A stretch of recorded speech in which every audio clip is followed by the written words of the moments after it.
Assalamualaikum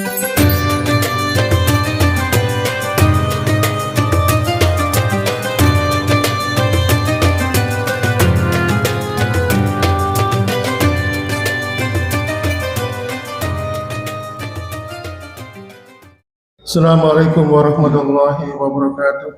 Waalaikumsalam. Alhamdulillahilladzi hamdan katsiran thayyiban mubarakan fih kama yuhibbu rabbuna wa yarda. Asyhadu an la ilaha illallah wahdahu la syarika lah wa asyhadu anna Muhammadan abduhu wa rasuluh. Allahumma shalli wa sallim wa barik ala Muhammadin wa ala alihi wa ashabihi wa man tabi'ahum bi ihsanin yaumiddin. Fa ya ibadallah usikum wa nafsi bi taqwallah faqad fazal muttaqun. Qala ta'ala fi kitabil karim a'udzu billahi samii'il 'alim minas syaitonir rajim. Ya ayyuhalladzina amanu taqullaha haqqa tuqatih wa la tamutunna illa wa antum muslimun. Alhamdulillah senantiasa kita diberikan kekuatan oleh Allah Subhanahu wa taala menjalankan ketaatan, menjalankan kewajiban kita sebagai seorang hamba. Karena sesungguhnya hanya Allah lah sumber segala kekuatan bagi seorang hamba. Ketika kita ini mampu datang pagi ini ke masjid untuk melaksanakan salah satu kewajiban yang dibebankan kepada kita, sesungguhnya bukan karena kita sehat dan kuat, tetapi karena itu semua karena pertolongan dari Allah Subhanahu wa taala. Dan ini terbukti banyak mereka yang badannya kekar, sehat jasmani, tetapi banyak di antara mereka yang tidak mampu melangkahkan kakinya menuju ke rumah-rumah Allah untuk melaksanakan sholat berjamaah. Maka ketika kita ini diberikan kekuatan oleh Allah, maka kita harus bersyukur, kita harus meningkatkan iman dan takwa kita untuk membayar semua kenikmatan Allah yang diberikan kepada kita. Baiklah ma'asyiral muslimin, mumpung kita masih di bulan Ramadan, kita akan sedikit membahas permasalahan puasa ini dari sudut pandang kesehatan. Perlu diketahui bahwa puasa itu yang kita lakukan setiap tahunnya di bulan Ramadan sebenarnya bukan hanya tradisi untuk menahan lapar dan dahaga.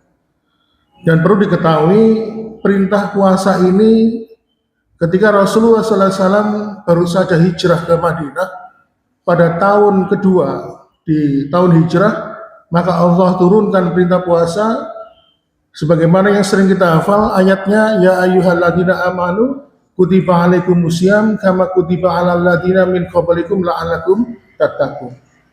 Coba kita cermati kata min qablikum, sebelum kamu. Dan ternyata ma'asyiral muslimin, nabi-nabi pendahulu seperti Nabi Daud berpuasa sehari berbuka.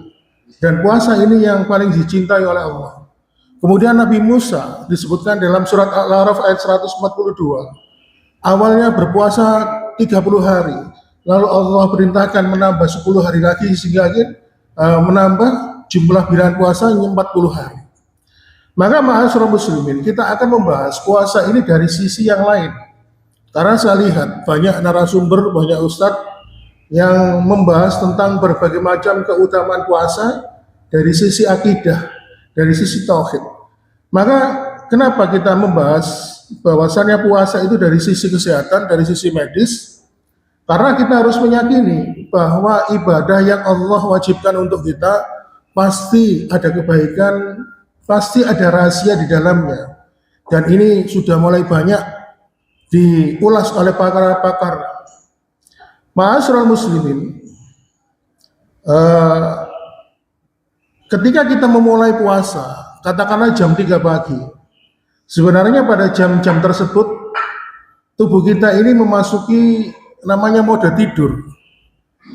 Ya, seharusnya secara biologis manusia itu sedang menikmati enak-enaknya istirahat.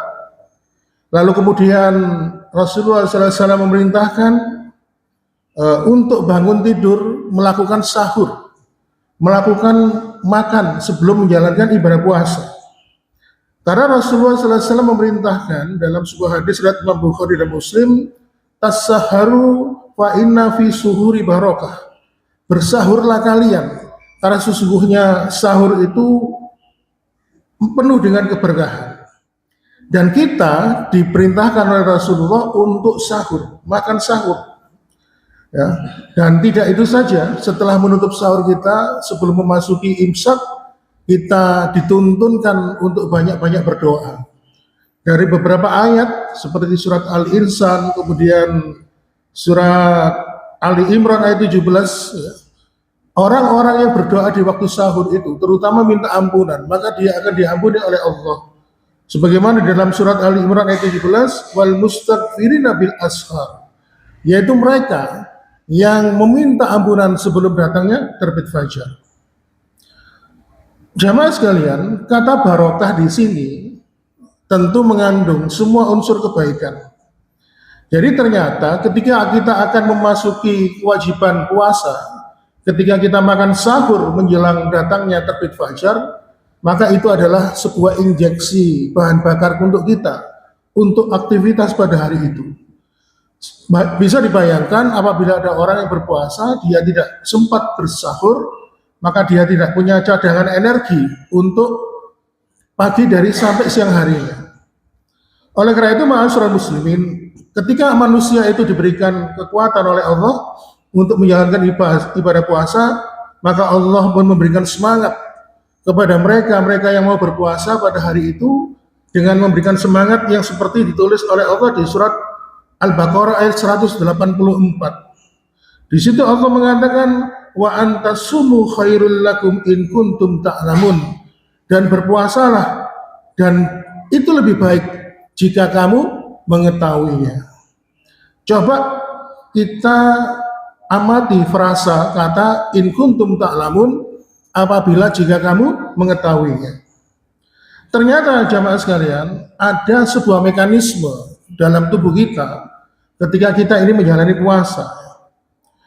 Ketika mungkin dari jam 5 pagi sampai jam 9 pagi, tubuh kita merasa fine-fine aja. Lalu kemudian setelah itu memasuki jam 10 sampai jam 12, mulai menyadari, sistem tubuh kita itu mulai menyadari, loh, kok enggak ada energi masuk? Gimana ini? Akhirnya otak mengirim sinyal lapar, ya. Lalu kemudian karena tidak ada energi yang masuk, sehingga akhirnya pankreas yang berfungsi untuk membakar glukosa, ya, menjadi insulin tadi, mengeluarkan insulin tadi, dia berhenti bekerja. Lalu akhirnya mengeluarkan suatu zat yang namanya glukagon. Di mana glukagon ini fungsinya adalah untuk membongkar file-file gula-gula, simpanan gula di dalam liver. Makanya ma'asyiral muslimin perlu diketahui, salah satu fungsi hati atau liver itu ada 500 fungsi, ya. Salah satunya adalah menyimpan gula. Ya, makanya sekarang ini banyak kejadian anak-anak muda yang sakit gagal hati karena sering nongkrong di kafe, konsumsi minuman yang tinggi fruktosa. Fruktosa itu nanti bisa membebani hati sehingga akhirnya mengalami gagal hati. Ma'asyiral muslimin, ketika cadangan glikogen yang kita santap pada waktu sahur tadi sudah habis, lalu otak itu panik mengirimkan sinyal lapar, lalu kemudian pankreas berhenti, sehingga akhirnya pankreas mengeluarkan zat namanya glukagon, ya, akhirnya membongkar gula yang tersimpan di dalam liver, sehingga akhirnya apa? Cadangan itu dipakai untuk menambal kebutuhan energi yang tidak masuk saat itu. Lalu kemudian ketika matahari siang hari tepat di atas kepala kita, krisis pertama pun dimulai. Karena tidak ada makanan masuk lagi, akhirnya apa? Allah Subhanahu wa taala mengatur mekanisme dalam tubuh kita. Sel-sel tubuh kita ini yang butuh makan, akhirnya mencari sel-sel yang sudah mati. Lemak-lemak yang tersimpan di bawah kulit, ya. Kemudian mencari sel-sel kanker, bahkan sel kanker pun dimakan. Sehingga akhirnya apa? Muncullah di situ namanya metabolisme keton. Jadi keton ini adalah pemecahan dari sisa energi dalam tubuh kita. Nah, efek dari keton ini di pernapasan aroma yang nggak enak, sehingga akhirnya apa? orang-orang yang berpuasa itu mempunyai efek bau mulutnya enggak enak. Tetapi Rasulullah mengatakan sesungguhnya bau mulut orang yang berpuasa itu sungguh harum, ya, di sisi Allah dibandingkan minyak kasturi. Ma'asyiral muslimin, pada tahun 2016 seorang ilmuwan dari Jepang yang bernama Yoshinori Ohsumi, sampai penemuannya ini beliau memenangkan hadiah Nobel, ya. Beliau membuat sebuah istilah namanya autofagi. Dari bahasa Yunani artinya auto itu sendiri, fagi itu makan. Jadi orang berpuasa itu autofagi, makan dirinya sendiri. Sel-sel tadi yang kelaparan berusaha mencari sel-sel yang mudah menua, protein-protein yang sudah lama tersimpan, lemak-lemak yang tersimpan di beberapa cadangan tubuh kita dibakar semuanya. Sehingga akhirnya sel-sel kita yang tadi kelaparan akhirnya seger kembali sehingga sel itu dapat diperbarui oleh tubuh kita. Oleh karena itu ma'asyiral muslimin, ini menunjukkan bahwa puasa itu adalah bentuk cara Allah untuk mensetel ulang tubuh kita. Maka ketika matahari sudah condong ke barat, sudah mendekati waktu maghrib, kita semakin tenang, kita semakin rileks, ya. Lalu kemudian disitulah Rasulullah SAW menyampaikan apabila datang bulan Ramadan, sesungguhnya pintu neraka ditutup dan pintu surga dibuka dan setan-setan dibelenggu. Maksudnya adalah ketika orang itu menahan pintu setan masuk-masuk, yaitu dengan lapar, maka dia mendapatkan ketenangan. Karena sesungguhnya setan itu masuk ke dalam aliran tubuh manusia itu melewati peredaran darah. Maka stoplah perjalanan setan itu dengan menahan lapar. Ma'asyiral muslimin, karena selama ini cara kerja setan itu adalah membangkitkan hawa nafsu manusia. Dengan cara apa? Membangkitkan kinerja sistem limbik. Jadi di dalam tubuh kita itu ada berbagai macam sistem, ya. Ada sistem endokrin, sistem hormon, ada sistem peredaran darah, ada sistem pencernaan, sistem pernafasan. Nah, ini ada sistem limbik, ya, yang bekerja di bagian otak kita yang membangkitkan amigdala. Amigdala itu pusat pengatur emosi, ya, emosi, rasa marah, atau mungkin membangkitnya syahwat dan sebagainya. Jadi dengan lapar itu tadi akan menghambat proses proses reseptor atau penghantar menuju kepada sistem limbik tadi. Makanya kenapa orang-orang yang senantiasa berpuasa itu bisa merubah awalnya perangainya, mudah tersinggung, ya, mudah marah, sehingga akhirnya apa? Orang-orang yang berpuasa itu mampu menahan dirinya dari segala hawa nafsu. Ma'asyiral muslimin, dan ketika tenggelam matahari banyak manusia yang gembira menyambut dia akan segera terbebas dari belenggu, dia terbebas dari lapar dan dahaga, sehingga dia membayangkan akan menyantap minuman-minuman yang menyegarkan, menyantap makanan-makanan yang lezat.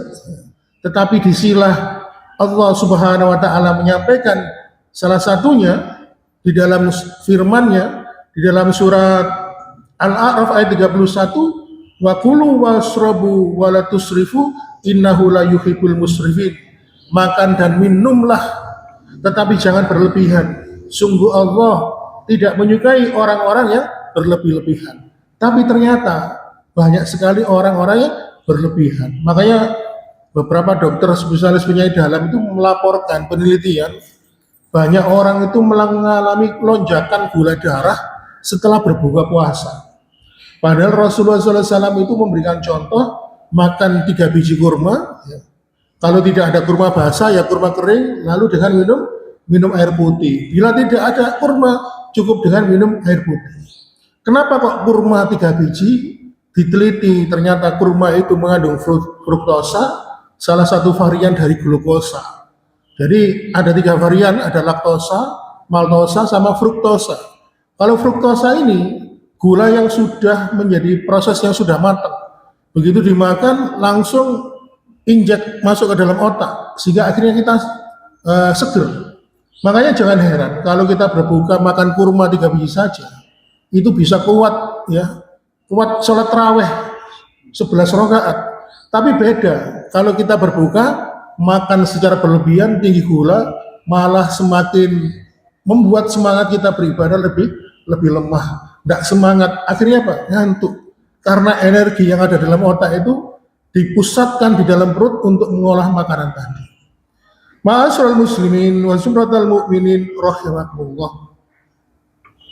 Maka yang baik itu ketika berbuka puasa jangan berlebihan.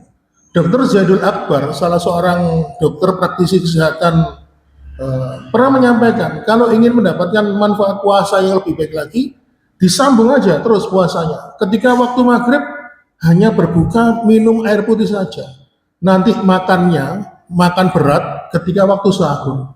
Jadi total kita ini berpuasa sekitar 20 jam. Itu kalau mau. Ma'asyiral muslimin, sekarang ada pertanyaan begini. Mengapa puasa di bulan Ramadan kok harus 30 hari? Kok enggak seperti umat-umat terdahulu, ada yang 7 hari, ada 15 hari, ada yang 20 hari. Kenapa? Ternyata bisa dibuktikan secara ilmiah. Salah satu sel dalam tubuh kita, yaitu sel darah putih, memasuki waktu sekitar 21 hari untuk pembaharuan. Sehingga dengan waktu 30 hari itu mampu meregenerasi sel-sel tubuh kita. Dan lebih ajaib lagi, sel yang ada di dalam sumsum tulang belakang, yaitu sel punca atau yang disebut dengan sel induk ini akan diproduksi kalau puasa itu berlangsung selama 30 hari, dan tentunya ketika berbuka maupun sahur itu benar konsep makannya tidak berlebihan. Nah, sel punca ini atau sel induk ini tadi setelah 30 hari akan disebar ke seluruh tubuh. Namanya sel induk, belum punya identitas.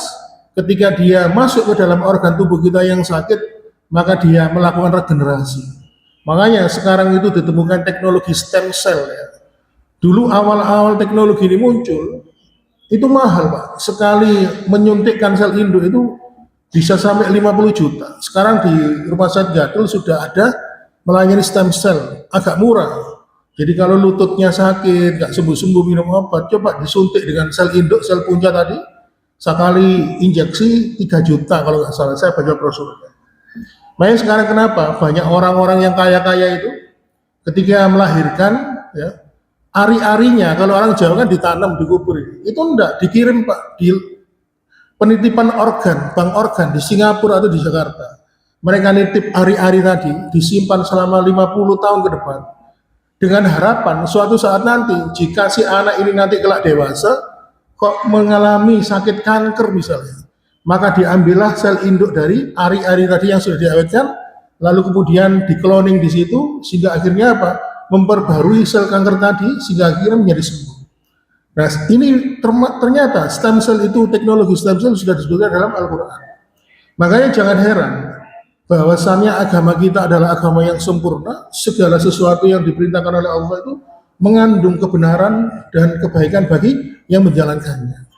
Oleh karena itu, ma'asyiral muslimin wa sumratal mu'minin rahimakumullah, itulah kenapa kalau kita ini berpuasa dibutuhkan waktu selama 30 hari dengan harapan kalau puasa kita benar mulai dari sahurnya sampai berbukanya, maka justru kita akan mendapatkan tubuh kita ini tubuh yang baru, yang sehat, ya. Dan tentunya kita akan semakin menjadi hamba-hamba yang berkualitas di hadapan Allah Subhanahu wa taala. Tetapi dari sisi spiritualitas, jangan lupa Rasulullah SAW pernah mengaminkan doanya malaikat Jibril. Salah satu doanya adalah sungguh celaka, sungguh rugi apabila ada orang yang memasuki bulan Ramadan hingga sampai keluar dari bulan Ramadan, dia tidak mendapatkan ampunan dari Allah Subhanahu wa taala. Atau bisa jadi dia masuk bulan Ramadan hingga keluar dari bulan Ramadan, dia tidak mendapatkan manfaat dari puasanya. Oleh karena itu, inilah kenapa kita harus mempelajari bahwasannya segala perintah Allah yang dibebankan kepada manusia pasti di dalamnya itu mengandung kebaikan. Sedangkan setiap larangan Allah pasti mengandung keburukan bagi hambanya. Kita dilarang, eh, Rasul mencontohkan setelah Isya nggak usah nunggu malam, nggak usah nunggu begadang, langsung tidur. Ini sudah ada penelitiannya, Pak.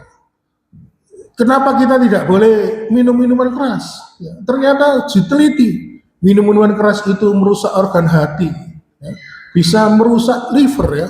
Liver itu fungsinya, menurut para ahli itu ada 500 fungsi.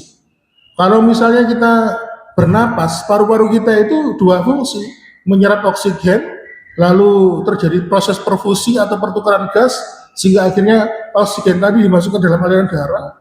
Kalau kita jantung kita, fungsinya hanya memompa darah, menyebarkan seluruh tubuh. Pencernaan, fungsinya hanya menyerap makanan. Tapi kalau liver, ada 500 fungsi. Salah satunya, menetralkan racun, menyimpan gula, cadangan energi, dan sebagainya. Makanya, puasa ini sungguh baik untuk kesehatan. Dan ternyata, ibadah puasa ini sudah banyak diresepkan oleh para ahli kesehatan. Salah satunya menggunakan metode intermittent fasting. Intermittent fasting itu hanya makan 1 kali sehari, lalu boleh minum air putih bebas, dan ini kalau ingin mendapatkan hasilnya, biasanya minimal dilaksanakan selama 3 bulan. Maka penyakit-penyakit sindrom metabolik insya Allah akan terjadi perbaikan. Baiklah jamaah sekalian, ini pembahasan kita, memandang dari puasa, memandang dari sisi yang lain, dari sisi kesehatan. Semoga kalau kita memahami pembahasan ini semakin memberikan semangat kepada kita bahwa apapun syariat yang dibebankan oleh Allah untuk hambanya pasti mengandung kebaikan dan kebenaran. Mudah-mudahan kita bisa mengambil manfaat dari ibadah kita dan kita dijadikan oleh Allah menjadi hamba-hamba yang senantiasa mendapatkan kekuatan untuk istiqomah dalam ketaatan dan ibadah. Kita tutup pertemuan pagi hari ini dengan doa kafatul majlis. Subhanakallahumma wa bihamdika asyhadu an la ilaha illa anta astaghfiruka wa atubu ilaik. Wassalamualaikum warahmatullahi wabarakatuh.